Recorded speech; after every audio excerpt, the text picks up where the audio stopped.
The night was heavy with rain as the city lights flickered across the slick pavement. Somewhere in the heart of Manhattan, inside the luxurious marble lobby of St. George Memorial Hospital, a desperate mother clutched her little girl's hand. Her clothes were soaked, her hair plastered to her face, but she didn't care. "Please," her voice cracked as she begged the receptionist. "My daughter needs surgery. She can't breathe properly.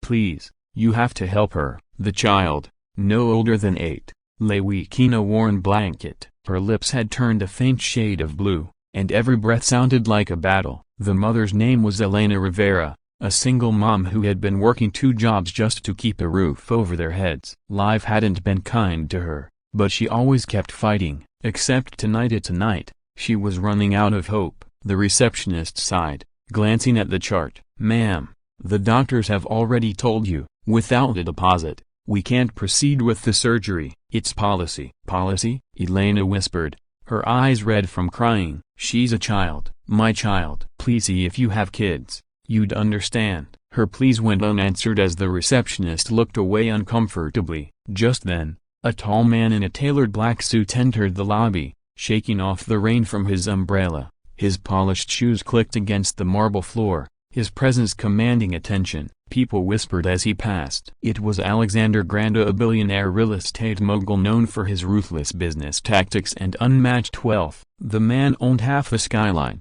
and his face was on the covers of magazines. He wasn't someone you expected to see walking into a hospital at midnight. Alexander wasn't here for charity. He had come to visit a business partner who'd suffered a heart attack. But as he walked past the reception desk, his sharp eyes fell on Elena. She was on her knees, holding her daughter's frail body, begging like her soul depended on it. "Please," Elena cried again, looking around for help. Her eyes locked with Alexander's for a brief second. She didn't know who he was, just another stranger who would walk away. But something in his eyes flickered. "Mr. Grant," the receptionist greeted nervously. He ignored her. Instead, he crouched down in front of the mother. "What's wrong with the girl?" Elena blinked, stunned. "She has a congenital heart defect. The doctor said surgery could save her, but it costs more than I'll ever make in a lifetime. They won't do it without money. Please, sir, a broken bar, you look like someone who could help.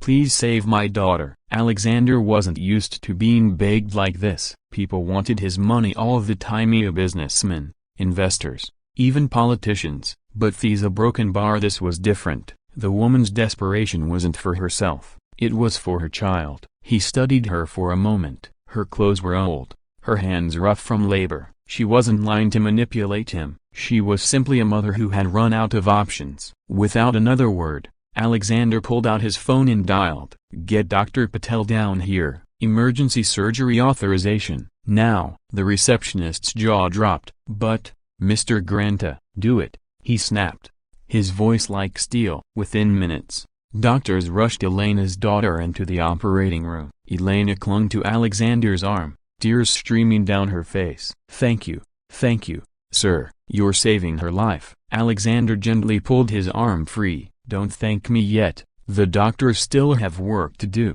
Hours passed. Elena sat in the waiting room, her heart pounding with fear. Alexander remained nearby, pacing silently. He didn't know why he was still there. He could have just paid and left, but something about the little girl's face haunted him. Finally, the surgeon emerged. The operation was a success. "She's stable now." Elena broke down in tears of relief, falling to her knees. Alexander felt a strange tightness in his chest, a feeling he hadn't known in years. Days later, Elena's daughter, Sophia, woke up with a faint smile. "Mama?" she whispered. Elena hugged her tightly. "I'm here, my love." From the corner of the room, Alexander watched silently. He had visited every day since the surgery, surprising even himself. He wasn't known for caring about strangers, yet here he was, bringing flowers and small gifts for the girl. Sophia looked at him with wide, curious eyes. "Are you an angel?" Alexander chuckled awkwardly. "No, kid, far from it." But Elena's gaze lingered on him. "Why are you doing this for us? You don't even know us." He hesitated. For the first time, the billionaire who always had an answer didn't know what to say. Finally, he murmured, "Because once, a long time ago, no one saved me."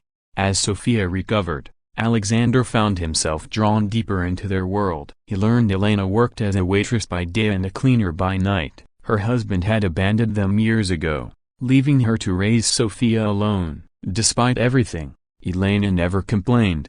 Her love for her daughter gave her strength. One evening, as Alexander walked them home from the hospital, he saw the tiny apartment where they lived.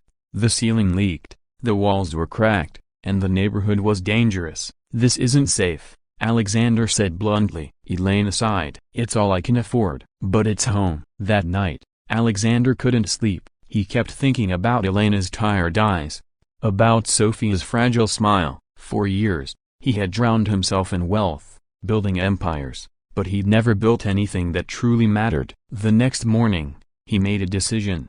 A week later, Elena returned home after work to find movers outside her building. Confused, she hurried inside only to find Alexander waiting in her living room. "What is this?" she demanded. He handed her a set of keys. "A new apartment, safe, spacious, paid for. You and Sophia are moving." Her jaw dropped. "What? No, we can't accept this." "I can't repay you." "I didn't ask for repayment," he said firmly. "Your daughter deserves better." "You both do." Tears filled Elena's eyes. "Why are you doing this?" "Why us?" Alexander's expression softened. "Because for the first time in years, I want to do something good. And it starts with you." Word spread quickly across the city. The ruthless billionaire had suddenly turned into a savior for a struggling mother and her daughter. The media was shocked. Journalists flooded his office, asking why. His answer was simple: because money means nothing if you can't use it to save a life.